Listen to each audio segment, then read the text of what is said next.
오래전에 출산을 앞둔 제자 가정이 태어날 아이 이름을 좀 지어달라고 요청을 제가 받았습니다. 근데 제가 정중히 사양을 했습니다.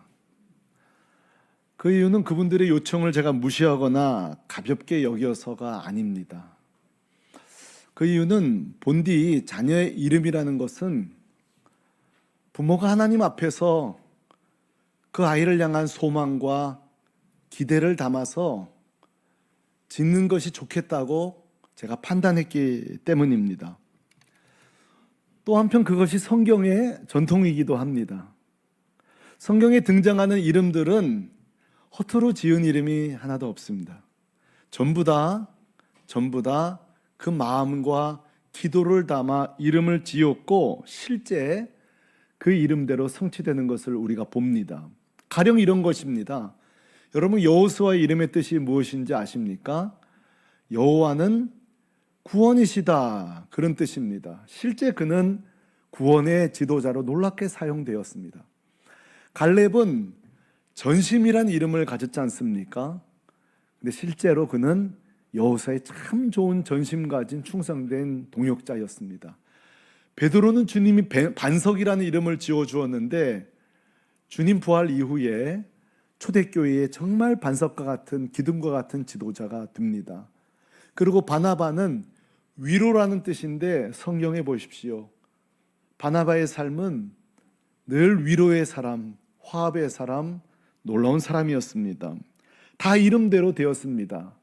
그러나 반대의 사례도 있습니다. 이름값을 못한다고 하던가요? 소위 이름값을 못한 사람도 있습니다. 여러분, 성경에 참 좋은 이름 가진 사람 중에 이름값 못한 사람 몇 명 소개한다면 삼손이 그렇습니다. 여러분, 삼손이 얼마나 좋은 이름인지 아세요? 빛이 나다란 뜻이에요. 태양이란 뜻입니다. 그러나 여러분, 삼손의 말년을 보십시오. 그가 세상 어둠에 눈이 멀어 실제 눈도 뽑히고 빛의 인생으로 살라고 했던 그 인생이 어둠으로 인생을 마감합니다. 솔로몬이란 이름은 평화의 사람이란 뜻이에요. 참 좋은 이름이죠. 그러나 그 치세 기간에 가장 전쟁이 많았고 가장 분열이 많았고 우상이 그때에 가장 창궐하던, 사실은 평화의 사람이 아니라 분열의 사람이 삽니다. 여러분, 가룟 유다 이름이 얼마나 좋은지 아세요? 찬송의 사람이란 뜻이에요. 아셨어요? 가룟 유다 이름이 그렇습니다. 그러나 그의 인생은 찬송하는 인생이 아니라 배신의 아이콘이 되어집니다. 그런 의미에서 오늘 이 아침에 축복합니다. 우리 성도 여러분, 다 좋은 이름들 가지고 계시고 자녀들 다 좋은 이름 지으셨을 거예요. 정말 지으신 이름대로 하나님 축복하시기를 주님의 이름으로 축원합니다. 그렇다면 오늘 본문에 등장하는 아셀은 어떨까요? 오늘 우리가 아셀 지파를 보고 있지 않습니까? 아셀 지파는 좀 독특해요. 보통 성경은 그 아비가 이름을 짓습니다. 그런데 아셀은 다릅니다. 한번 그 장면 보실래요? 창세기 30장 13절을 보면 독특하게 엄마가 그 이름을 짓는데 현대인의 성경으로 제가 준비했습니다. 같이 읽습니다. 시작. 레아는 정말 아름답구나. 여자들이 나를 행복한 여자라고 부를 것이다 하고 그 이름을 아셀이라고 지었다. 사실은 레아가 낳은 게 아니라 레아의 여중이었던 실바가 레아에게 낳아준 아들이 아셀인데 그 아이를 낳고 얼마나 기쁘든지 이름을 행복한 여자다. 그래서 여러분, 아셀의 뜻이 굉장히 좋습니다. 한번 따라 하실래요? 행복, 축복, 기쁨. 정말 레아가 이름 잘 졌죠. 그런가 하면 아버지 야곱도 이름은 엄마가 지었지만 아버지 야곱이 죽을 적에 그 창세기 49장의 대언적 기도가요, 희한하게 그 이름하고 참 잘 어울리게 축복까지 받습니다. 창세기 49장 20절에 보니까 아셀을 이렇게 축복해요. 제가 읽죠. 아셀에게서 나는 먹을 것은 어떤 것이라고요? 기름진 것이라. 그가 왕의 수라상을 차리리로다. 아멘. 그러니까 그 아셀의 인생이 뭐냐? 기름진 것을 생산한다는 거예요. 그게 뭐 곡식인지 잘 모르겠지만 이따 살펴보겠습니다만, 그리고 얼마나 그 생산품이 좋든지 일반 백성들의 식탁이 아니라 누구의 식탁이 올라간다는 거예요? 왕의 수라상을 차리리로다 그랬어요. 이 아버지도 이름에 걸맞게 축복을 찐하게 주는데, 세상에 여러분, 모세의 중보기도도요 더 축복이 넘칩니다. 모세가 죽기 전에 이 아셀 지파를 향해 이렇게 축복 기도하는데, 신명기 34장 24절 우리 다 같이 읽어봐요. 시작. 아셀에 대하여는 일러스되 더 복을 받으며 그의 형제에게 기쁨이 되며 그의 발이 기름에 잠길지로다. 아멘. 너무너무 신기한 거예요. 아셀의 이름도 행복, 기쁨, 축복인데 기도도 기쁨, 축복이요. 특별히 오늘 모세의 기도는요, 정확하게 마치 이름을 해석해 놓은 것 같아요. 기쁨이 될 것이다, 복이 될 것이다. 또 공통된 건 뭐예요? 그의 발이 뭐에 잠긴다 그랬어요? 기름에 잠길 것이다 이랬어요. 기름에 잠기게 될 것이다. 이게 바로 아셀의 이름의 뜻이요, 그가 받은 기도들인데, 그렇다면 우린 물어야 돼요. 진짜 이름대로 되었는가? 진짜 기도대로 되었는가 말이에요. 답을 말씀드리기 전에 숙제를 하나 내드리겠습니다. 오늘 집에 돌아가셔서 아셀 지파에 대해서 한번 영상을 좀 찾아보시면 좋을 것 같아요. 한번 찾아보세요. 그러면 좀 당황하시게 될 거예요. 어떻게? 오늘 목사님 설교랑 좀 다른데? 정반대인데? 이렇게 말이에요. 왜냐? 그래서 제가 일부러 찾아보라고, 여러분 꼭 찾아보시잖아요. 찾아보라고 한 이유는 제가 틀린 게 아니라 그분들이 아셀 지파에 대해서 부분만 본 거예요. 부분만 보고 아셀이 바로 옳게 살았네? 아니, 아셀에게 이런 어두운 면이 있었나? 하고 그거 하나 붙잡고 뭐 설교 영상을 만들든지 쇼츠를 만들든지 했지만, 사실은 둘 다 맞습니다. 제가 오늘 그걸 증명해 보도록 하겠습니다. 먼저 아셀 지파는 이름값을 합니다. 정말 기도대로 됩니다. 볼까요? 이스라엘 전체 지도 속에 아셀이 제비 뽑은 땅을 먼저 보겠습니다. 아셀이 차지한 땅은 테두리 굵은 곳, 바로 해안가입니다.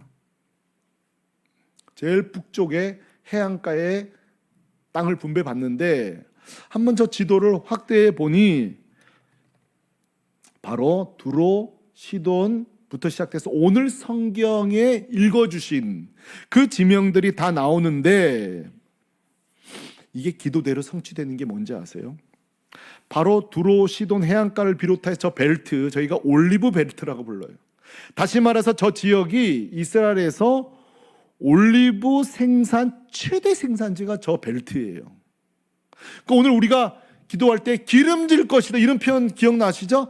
그 발이 기름에 잠길지로다 했죠? 우리 기억나세요? 올리브를 수확하면 이스라엘 사람들은 두 가지 방식을 통해 이스라엘 기름을 짭니다. 하나는 맷돌을 갈아서, 그렇죠? 또 하나는 기억나세요? 포도주 담글 때 이렇게 발로 밟죠. 이것도 모르면 빨래 해보셨어요? 발로 빨래? 그걸 밟죠. 포도즙이든, 근데 올리브도 발로 밟은 거예요. 그러니까 그 발로 밟을 때에 터져 나오는 기름이 그 발목을 잠기리로다.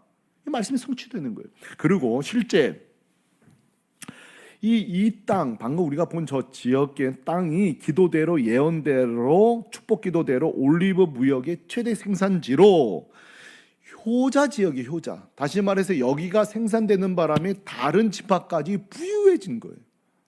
그러니까 너가 형제들의 복이 될지어다 그랬잖아요. 기쁨이 된다, 행복이 된다. 1차 성취되고요. 둘째, 훗날에 보면 여기서 무역이 이루어지는데 얼마나 그 올리브 기름이 좋든지 타국에 수출할 적에 그게 다 왕의 수라상에 올라가는, 궁정 음식으로 사용되는, 이게 두 번째 성취요.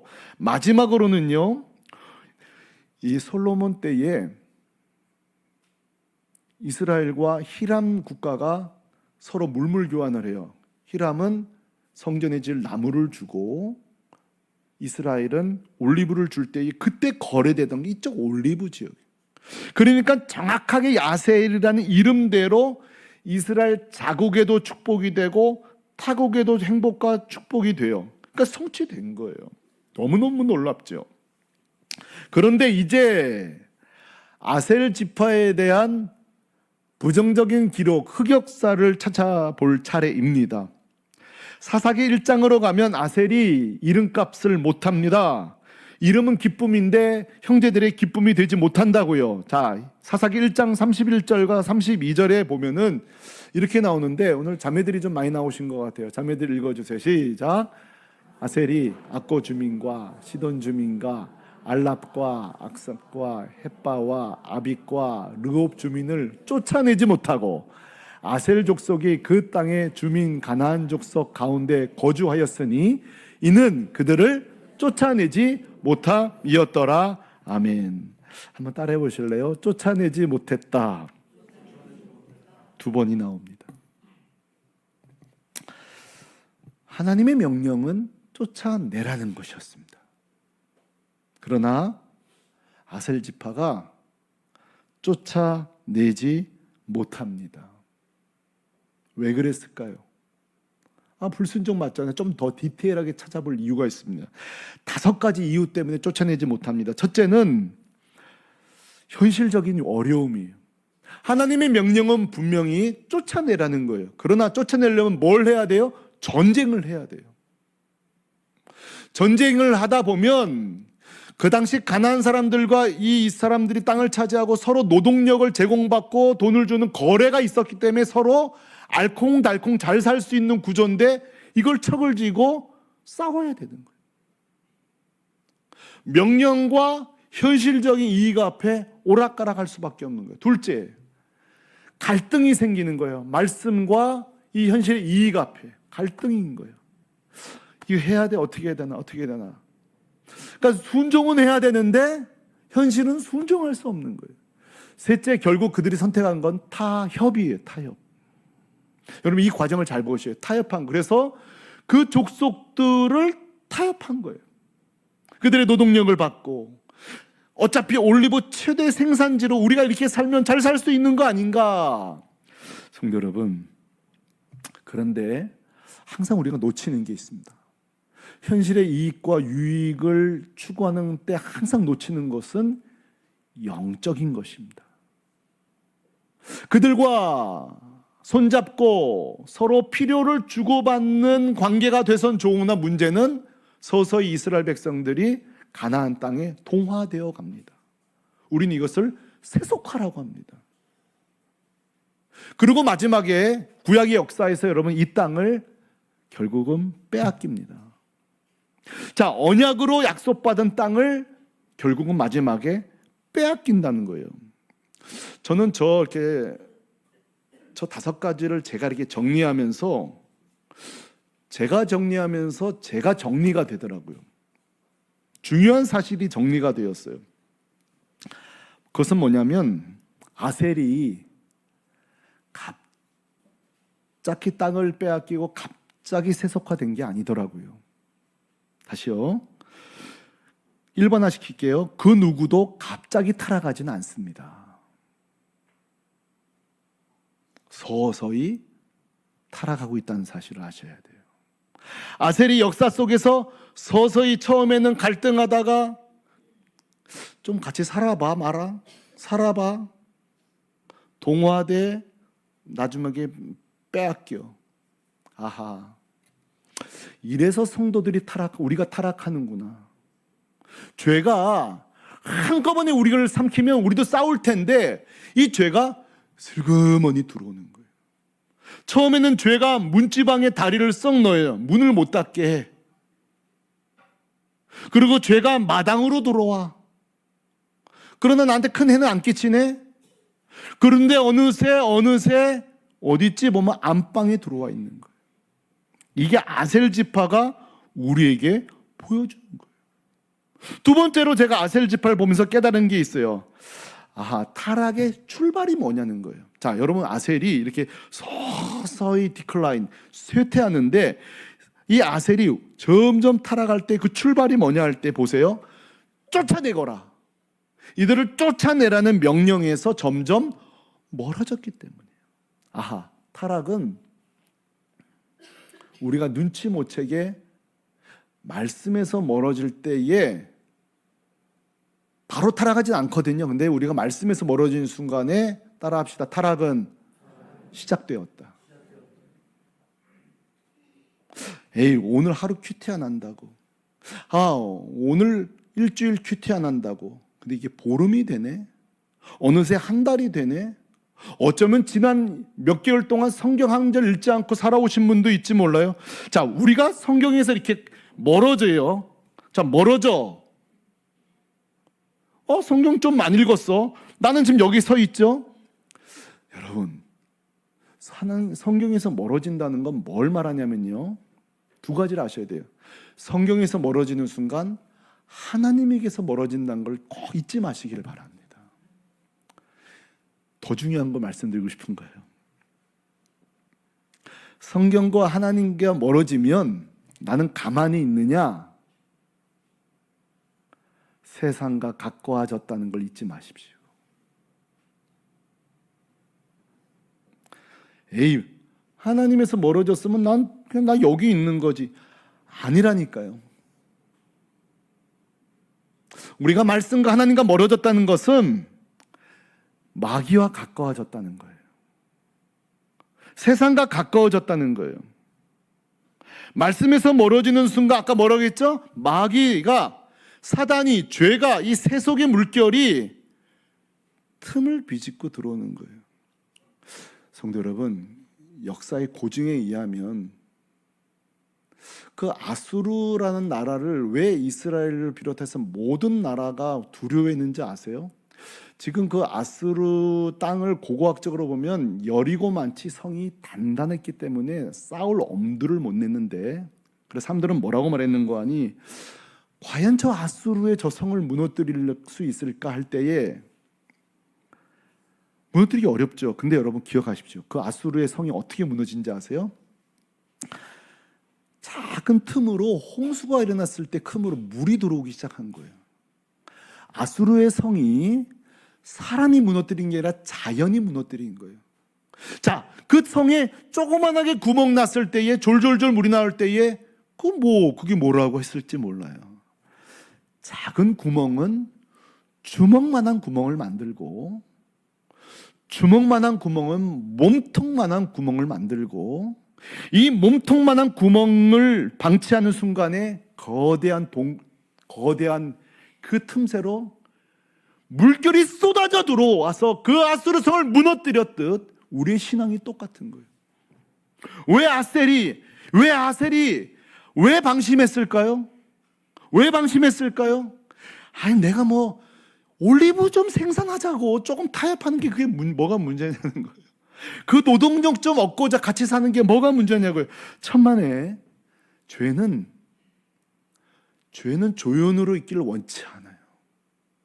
죄는 반드시 우리 인생의 주인이 되려고 틈을 비집고 들어오는 거예요. 그 우리 교회 청년 그 경호 형제가 연기했던 그 스크룹 테이프의 편지, 이 뮤지컬이고 원래는 이게 소설이에요. C.S. 루이스가 쓴 소설을 요즘 영화, 연극으로 하는데, 여기 보면은 마귀가 성도들을 공격하는 11가지 방법이 나와요. 제가 이 글을 읽을 때마다 이건 정말 진짜 이거 마귀가 쓴 것 같아요. 정말 진짜 이거 너무너무 진짜 이 마귀 마음이 담아져 있어요. 여기 어떤 내용이 나오냐면요, 여러분 보세요. 이게 소름 끼쳐요. 첫 번째가 뭐냐면, 하나님과 성도가 멀어지는 뭘 노리래요? 우리가 하나님과 멀어지는 그 틈이 생기는 순간, 틈이 생겼어. 자, 틈. 사단은 뭘 노린다는 거예요? 그 틈을 노린다는 거예요. 소름 끼쳐요. 두 번째, 성도가 교회에 실망하는 순간이 누구한테 기회예요? 마귀한테 기회라는 거예요.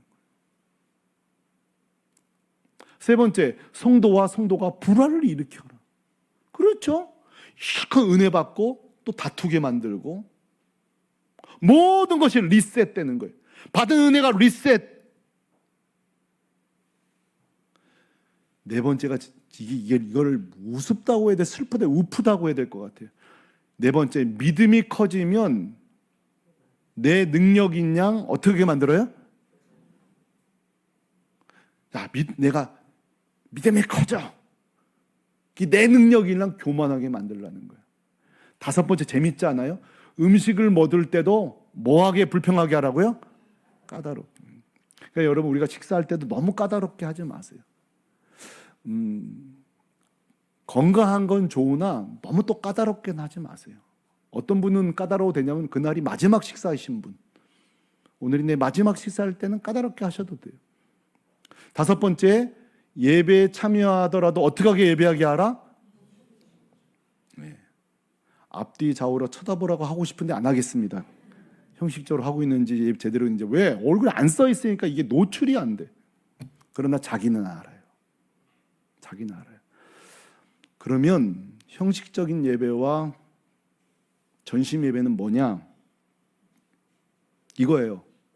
가장 좋은 예는 예를 드는 거니까. 제가 오늘 정말 설교 잘해야지, 안 틀리고 설교해야지, 오늘 성도 은혜 받게 해야지, 이게 제 사명이죠. 근데요, 이게 제 설교자로서는 성공했지만 저는 예배자로는 실패한 거예요. 제가 오늘 좋은 설교를 해야 되지만 사실은요, 더 먼저 하나님, 오늘 이 설교가 나한테도 하는 겁니다.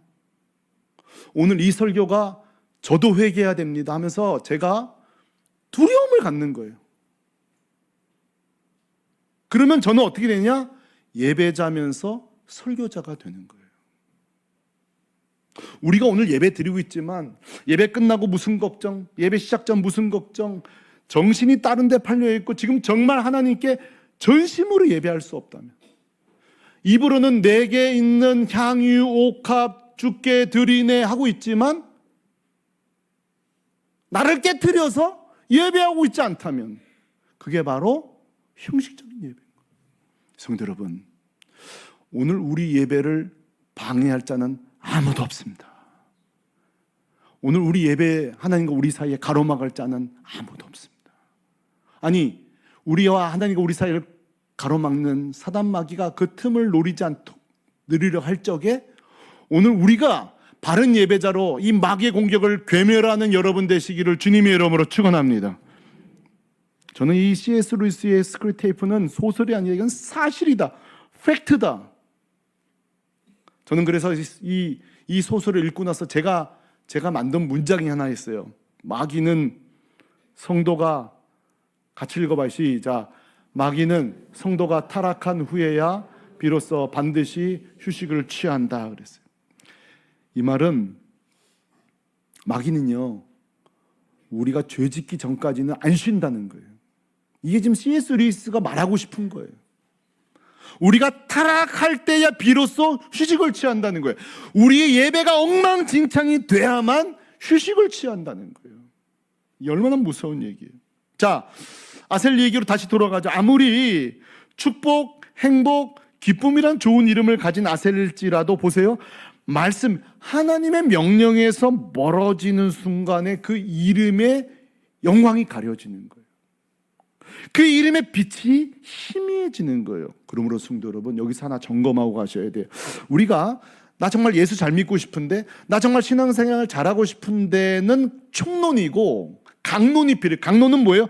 매일매일 말씀과 여러분이 가까워지기를 주님의 이름으로 축원합니다. 점검하셔야 돼요. 두 번째로 우리가 살펴볼 아셀 지파의 모습은 사사기 5장에 보면 이 애매모호한 태도를 취해요. 저는 이제 동역을 주저했다 이런 표현을 쓰는데 5장 17절을 제가 읽어보도록 하겠습니다. 사사기 5장 17절. 길르앗은 요단강 저쪽에 거주하며 다는 배에 머무름이 어찌 됨이냐. 아셀은 어디에 앉으며? 해변에 앉으며 자기 어디에? 항만에 거주하도다 그랬어요. 이게 지금 그대로 그 예언대로 된 거예요. 자기가 차지하고 있는 그 해안가의 그 올리브 최대 생산지에 있어서 항만에 앉아서 무역에만 집중하고 있고 해변에 앉아서 이익에만 빠져 있어서 지금 정작 사사기 5장에 나라 전체가 전쟁으로 생사에 빠졌는데 자기들은 뭐예요? 여기 보면 항만에 거주하도다 그랬는데 원어에 보니까 안주하다, 눌러앉다, 주저앉다 이런 뜻이 있어요. 그런데 여기서 재밌는 것은 이 안주하다, 눌러앉다, 주저앉다는 표현이 완전히 불순종의 모습이 아니라 주저하는 모습이에요. 그러니까 이런 거죠. 아셀이 전쟁이 일어났어요. 에이, 안 가. 이게 아니라 가긴 가야 되는데, 하긴 해야 되는데 주저하고 있는 거예요. 주저하고 있는 거예요. 그러니까 이 순간에 아셀이 이 이름의 뜻대로 형제들과 복과 기쁨과 축복이 되지 못하고 머물쩍 거리고 있는 거예요. 방관자의 모습으로. 그러나 또 희한해요. 47년 뒤에 우리가 잘 아는 기드온 전투, 미디안 전투가 벌어지잖아요. 이때는 또다시 순종합니다. 사사기 7장 23절을 우리 같이 읽어봐요. 시작. 이스라엘 사람들은 납달리와 아셀과 온 므낫세에서 모여서 미디안 사람을 추격하였더라. 아멘.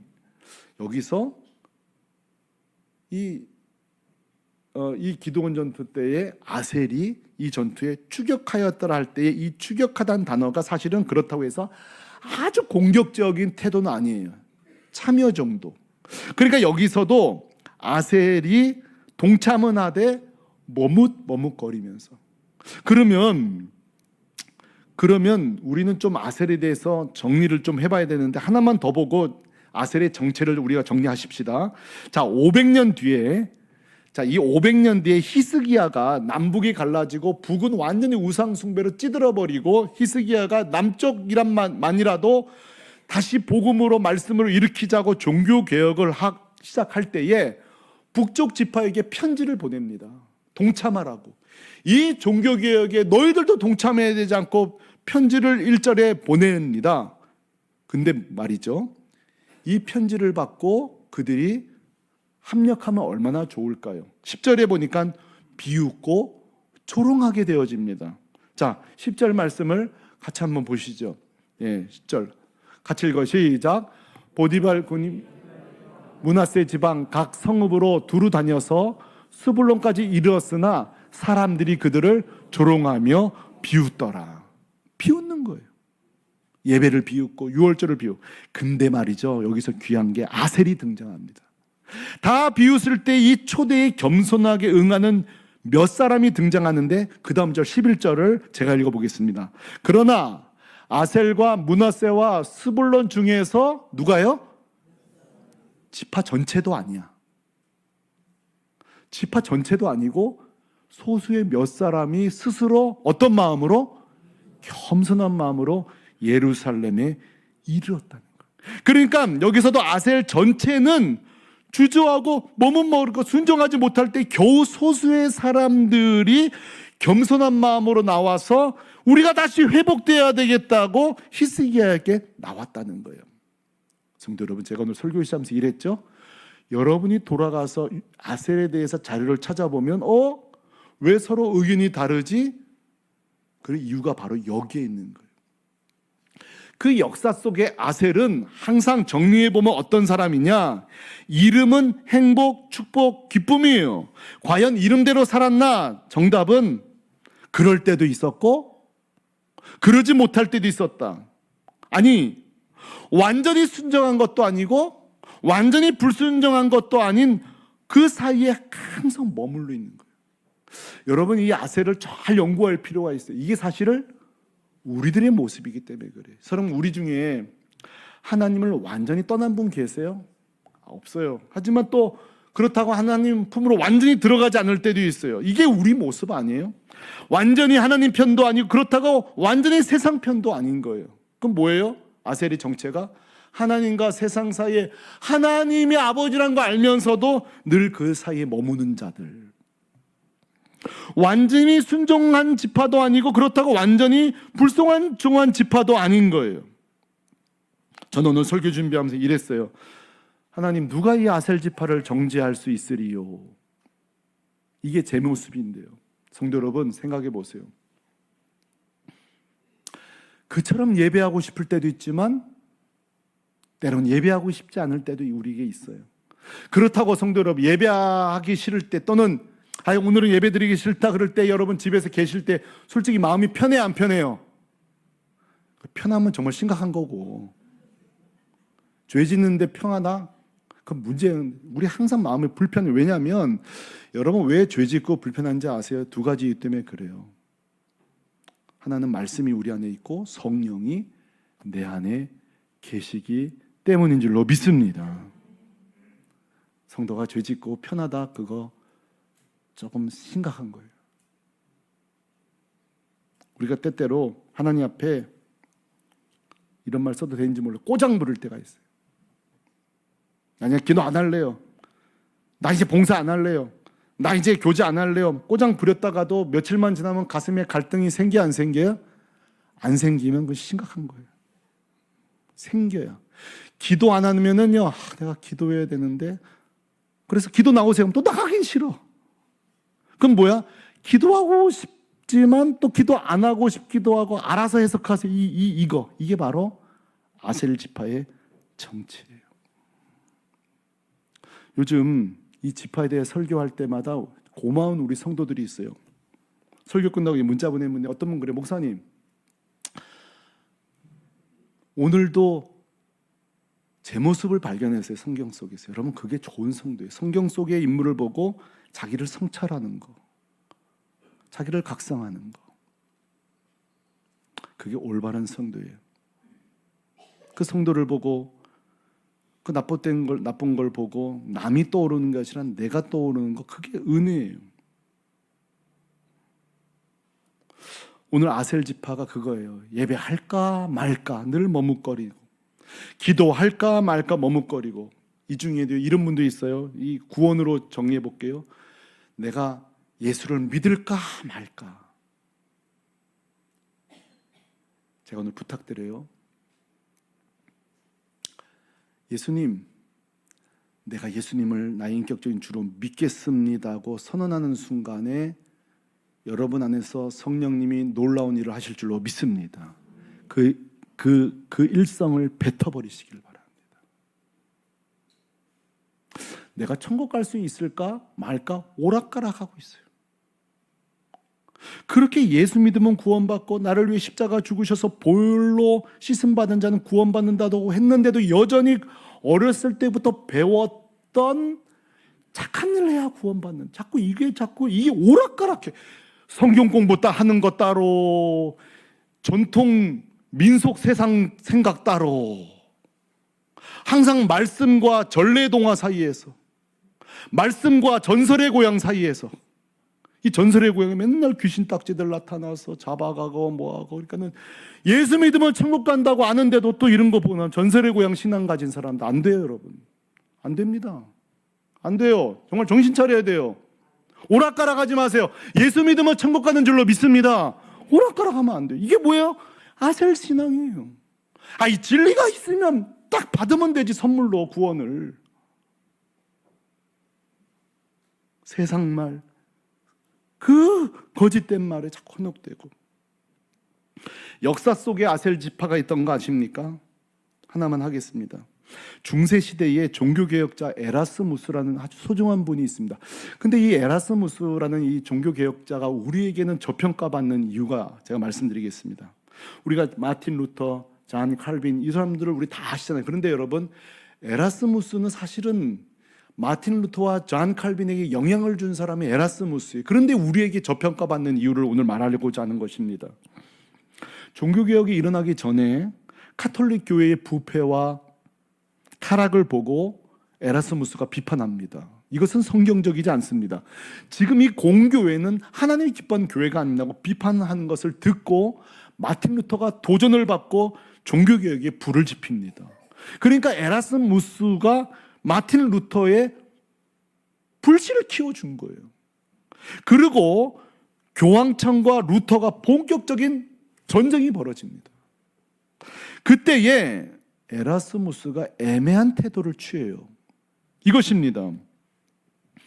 종교개혁이 필요하나 루터가의 종교개혁은 너무 급진적이요, 교회를 분열시키는 것은 원치 않았던 거예요. 그러나 복음을 위해서는 분열은 피할 수 없는 것임에도 불구하고 에라스무스는 하나의 중요한 게 뭐예요? 종교개혁은 필요하나 교회는 분열되지 안 된다는 그 생각을 가진 거예요. 그래서 어떤 선택을 하는 거니? 나는 어디에도 서지 않겠다. 그래서 교황청도 돕지 않고 루터도 돕지 않고 중립에 서게 되어집니다. 둘 사이에 머물게 되면서 그의 그 소중한 신학과 그의 가치가 저평가받게 되는 거예요. 결국 뭐예요? 진리와 현실 세계 속에서 아셀지파가 된 거예요.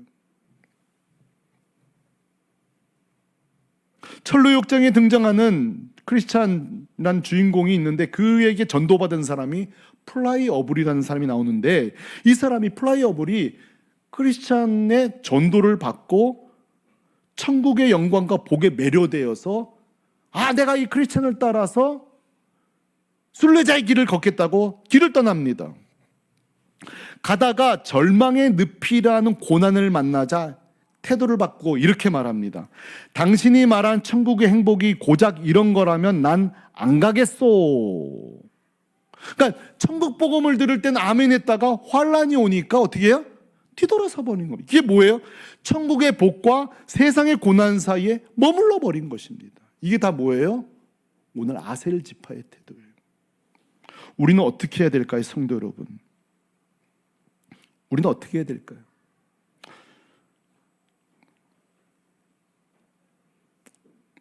시간이 다 됐으니까 다음 주 또 하면 되니까 한 가지만 얘기한다면 한번 따라 하십시다. 성령 충만을 받아라. 이걸 하는 이유는 아셀이 기름이 넘치는 땅이었다 그랬잖아요. 근데 보세요. 올리브 기름은 넘쳤는지 몰라도 성령의 기름은 없었던 거예요. 오늘 우리가 그럴 수 있어요. 우리 삶이 넘치게 윤택하고 기름 넘쳐도 성령의 기름 부으심이 없으면 우리는 항상 어떤 인생인지 아세요? 이쪽으로 갈까? 저쪽으로 갈까? 예수를 믿을까? 종교 아무거나 하나 골라 잡을까? 예배를 드릴까? 말까? 기도할까? 말까? 아주 떠난 것도 아니고 안 떠난 것도 아닌, 그게 아셀 지파예요. 성도 여러분, 인생은 다 선택의 문제 아닙니까? 매일매일 우리는 선택합니다. 그때 편한 길 선택하지 마십시다. 기도해야 될 때 편한 길 선택하지 말고, 우리가 말씀 봐야 될 때 편한 길 택하지 말고, 헌신해야 될 때 편한 길 가지 말고, 그러면 결국 아셀지파 되는 거예요. 이 땅의 휴양지, 해변가 사는 인생 되면 멋진 인생일지 모르나, 비록 우리가 지금 어렵게 힘들게 살아도 그 영광스러운 하늘나라에 오늘도 주님 다시 오실 날 한 주 가까운 주일 아닙니까? 주님 다시 오실 날 그 날 바라보면서 이름만 행복, 기쁨, 복된 인생이 아니라 진짜 말씀 붙들고 성령 충만하여 예수님처럼 믿음의 길, 바른 길 걸어가는 저와 여러분 되시기를 주님의 이름으로 축원합니다. 축원합니다.